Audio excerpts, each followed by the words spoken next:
Welcome everyone to the Sunshine Coast's very own podcast called the Referral Wave, riding the tide to success. My name is Tony Cross, and today I'm joined by Les Welch from Carpet Court here in Maroochydore. Welcome along, Les. Thanks, Tony. Good to have you on the podcast. We've known each other for a fair while and seen each other around BNI circles, but yeah, good to finally get you on after a bit of time. So let's jump right into it. Tell us a little bit about your business.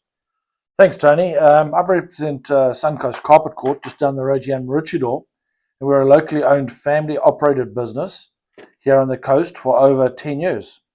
Our services cover from flooring requirements, from carpets, vinyl, hybrid, laminate, and timber. We also do window coverings such as curtains, blinds, shutters, and awnings. So can people, if they come into your shop, they can get sort of custom solutions and things like that done? Yes, they can, Tony. Yeah. It's not a one shoe fits all. Yeah. Everybody has their own requirements, and everybody wants to have their own niche or specific. Yeah, because every time you drive past a house getting renovated these days, it seems to be like someone's put a new angle on a window or something, right? So you can do all that sort of thing. Now, also, what about, you've obviously got, being part of your shop, you've obviously got a big shop there with a lot of stock inside. Do you have a mobile solution? Do you go out to houses? We actually do. We have a what do you call a free measure and quote. Yep. So either you'll select it online with our AR consultant, which can help you, and you can choose some samples, and we'll bring those samples out to your home to actually have a look at them and see if it's best to suit your needs. Yeah. But again, so you've got a pretty big range of products. How many different products would you have in your shop that you can choose Got from? over 1,200 carpets to choose from. Just in carpets? Just in carpets. So then we're going into blinds and curtains. And then vinyls, hybrids, timbers. So you do, the hybrids and the floors as well, don't you? That's correct. It's just not limited to carpet anymore. No. People put all sorts of nice timber. A lot of people are putting carpets in their bedrooms and hard flooring throughout the rest of the home. Yeah.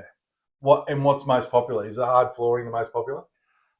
Yes and no. Depending on where you're situated on the coast. If you're right up on the beach, a lot of people are going for the vinyl plank. Yeah. But if you're wanting that timber feel and look, just don't have the budget for it. People are going for hybrid. Yeah. But then again, the options of timber are still out there, and it's still within people's budgets. Yeah, that's good. Now, you obviously install everything as well. That is correct. So you have your own team guys that you supervise, look over, I guess, to make sure that quality works first rate. That is correct. Yeah, we've had a number of operators working with us for over 10 years. Yeah, they've been locally sourced, and they are sort of the cream of the crop. Yeah, we've looked after them; they've looked after us. Yeah. So that's great. All right, so it's a one-stop shop. Great service, obviously, in the shop with your staff, but then when it comes to getting the job done, spot on as well. Thank you very much. Or they've got Les coming after it. Hey, let's talk a little bit about your BNI journey. Now, I know that you're in BNI in South Africa first before you come over here. Talk us through how all that happened. Well, Tony, many moons ago, my accountant asked me how I got my business. Back in South Africa, I was a forensic investigator, so a completely different category to what I represent now. And I just said to her, listen, my business from word of mouth referrals, about people in need, people needing help.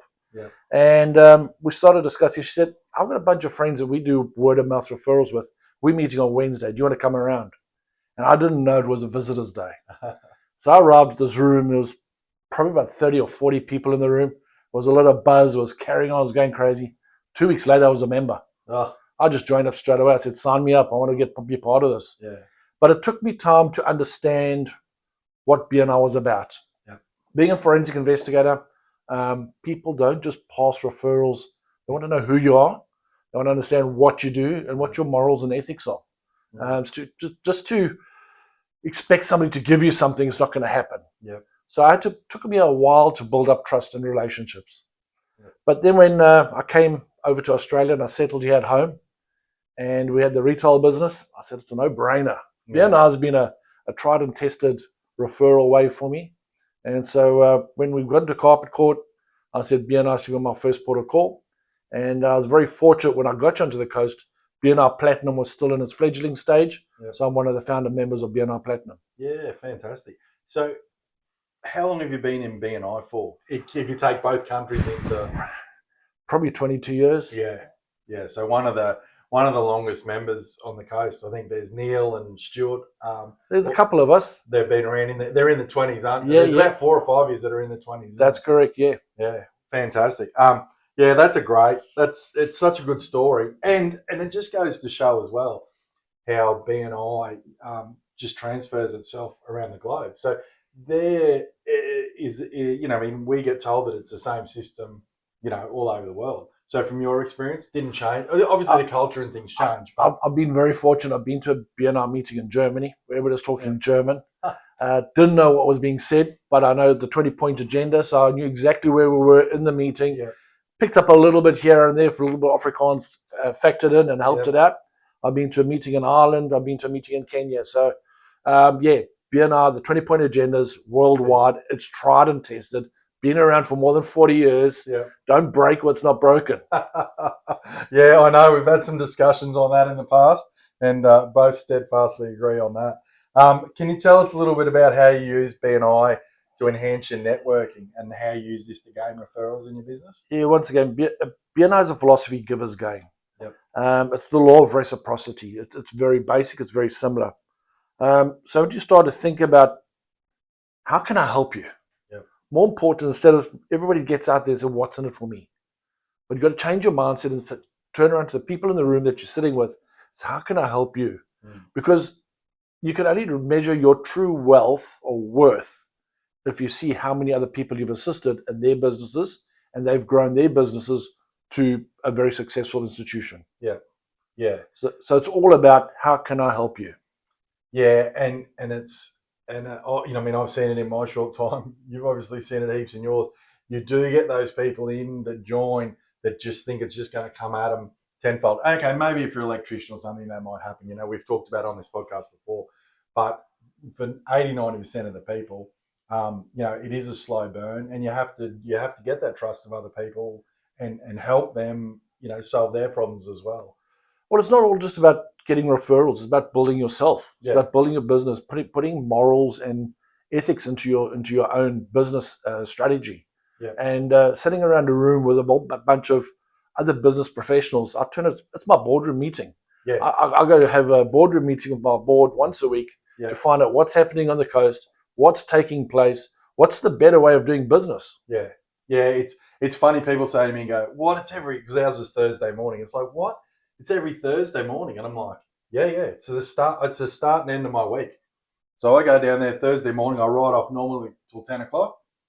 But yeah, you're right. It's my sales team, my boardroom meeting. I've got a problem with this. Who's going to solve that? Like, Alvin Maslow came up with a big thing. He says, best thing about BNI is we all become friends. And the worst thing about BNI is we all become friends. But I know my group around me is my family. Yeah.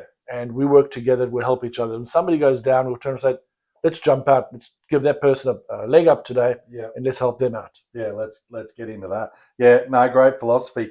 So on that, the next question is talking around how BNI has helped you solve any problems, like in your business.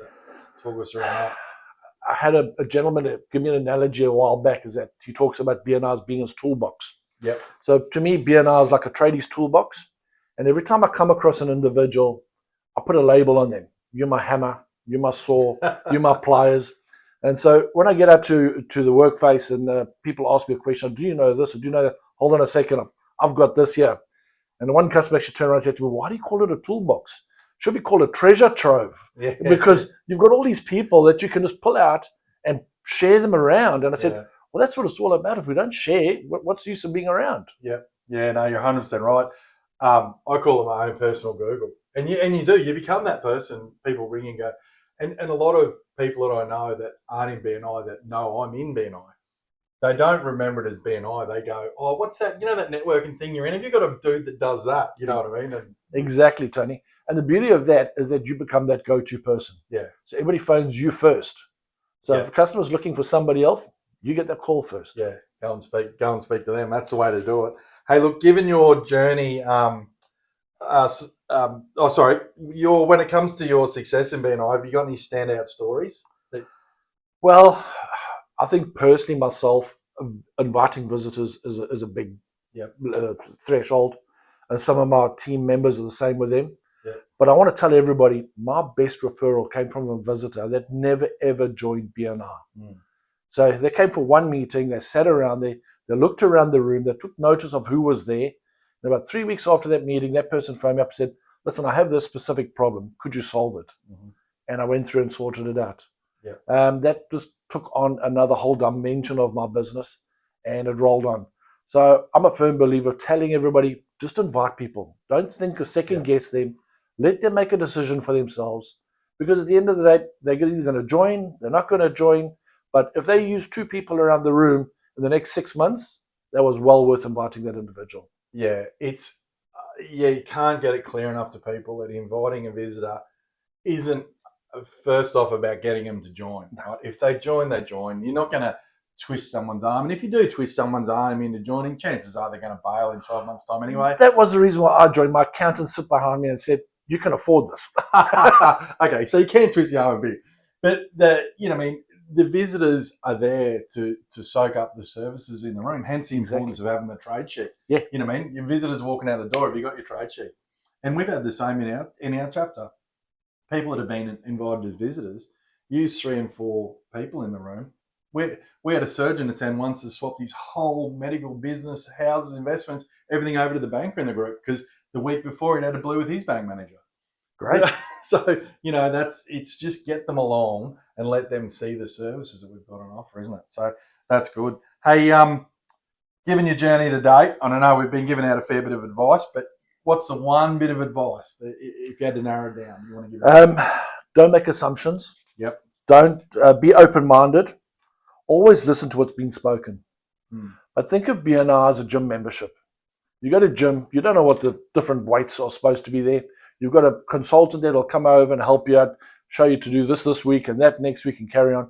BNI is the same program. You don't have to rebuild it or restart. It's there to help you build your business, build your membership to get the best out of what you got there. So any advice, just come with an open mind and be open to learning. I love that you said that because we had this conversation before, about the people that think that come in and change it. And I've heard from another member that you used what I said one day at a BNI function. You were telling your group about it. How even myself, when I first joined, I'm thinking, geez, they could do that. Why don't we do this? And they could do that. And they could do that. After about a month, you get it and you go, oh, no, that's a stupid. I just let them stick to the, so you're 100% right. Stick to the plan. Look, what's next for Carpet Court? Well, expansion of a client base is an ongoing project. Always want to do bigger and better. However, we're about to do our first television commercial. Oh, in the past, you didn't call me. In the past, we've always used Carpet Court generic national adverts, but we just want to reach out to our community and let them know we're locally owned. We're a family business. We're here on the coast, and we're here to support you. Yeah, good. So I guess you can still tie in with your national branding and all that sort of thing, but again, just give it a nice little local. Well, I'll tell you the thing is we partnered with 7 Plus for our TV commercials, and Sue, my wife, did a testimonial for 7 Plus. Yep. We've had more spin-offs on the testimonial with that than we have on our own paid television. Oh, really? So we've had people from Port Douglas, from Perth, phoning up saying, I just saw you on the TV, I just saw you. And I'm saying, that's not even our target market, but we've got people around the country seeing her on TV. And I said, well, it's a no-brainer. It's going to make a personal one. And that's important, right? Because the sunny coast, yes, we all live here and we work here, but it is still a big holiday region and a lot of investment from overseas and interstate. So I guess your advertising could be pretty much anywhere, isn't it? Because if people live in Melbourne and got a holiday house here, they just want to ring up someone local. We are doing so much interstate business at the moment. We're very fortunate to have the Carpet Court brand because it is a shop, it is a big brand. And from that perspective, people phone me up from Sydney because what's in my shop, the bloke in Sydney will have the same stuff in his shop. They'll choose what they want, send me a plan, get me in touch with a property manager. I'll go give them a quote, install it, and by the time they move up, it's all sorted. Yeah, I wondered that, and that was going to be my question. That what stock that they've got in Sydney or Melbourne is the same. So if someone is, down there, they can go in and choose their fabrics there, knowing full well that that's just going to transfer up to here. All Carpet Core stores have what we call a core product range. Yep. and so we all stock the same core range, Yep. and it's pretty exclusive range. We've got a national support center that goes overseas and finds those different yarns. A lot of our yarns are locally manufactured Yep. in Australia. So we've got one in Adelaide and about 4 in Melbourne, Yeah. Okay. and one down on the Gold Coast. Really? So yeah, so a lot of our carpets are locally manufactured. Unfortunately, our hard flooring, we have one manufacturer that does vinyl locally. The rest of it's all imported. Yeah. I wouldn't have said that there's that many carpet manufacturers in Australia either. Not that I know any different. Okay, so what's the one core value of BNI that resonates with you? Lifelong learning. As long as you can take one gold nugget away every day and use it either to better yourself or better somebody else, Yep. it's well worth it. It's a day worth living. I had my money on accountability. But no, yeah, and a lot of people don't choose that one, but it is so true because every day or every meeting, it's just another learning experience, isn't it? Well, as at our meetings, we do have our educational slot, and just listening to as you say, I've been around for a while, but listening and somebody saying it a different way, you pick it up and you can understand it maybe a little bit different. Yeah. And if we can use that in everyday learning, well, why not? Yeah, no, fantastic. Great advice. Hey, how can the listeners and people watching this get in touch with you? One stop, you can either try BNI Connect or otherwise www.carpetcourt.com.au. Yep, and find you on there. Or come and visit Alliance. Always up for visitors. Platinum. Platinum. No worries. What time is your meetings? We meet at 7:15. Yep. On a Thursday morning at the Good Life Community Centre. Good Life Community Centre. Yep. Yeah.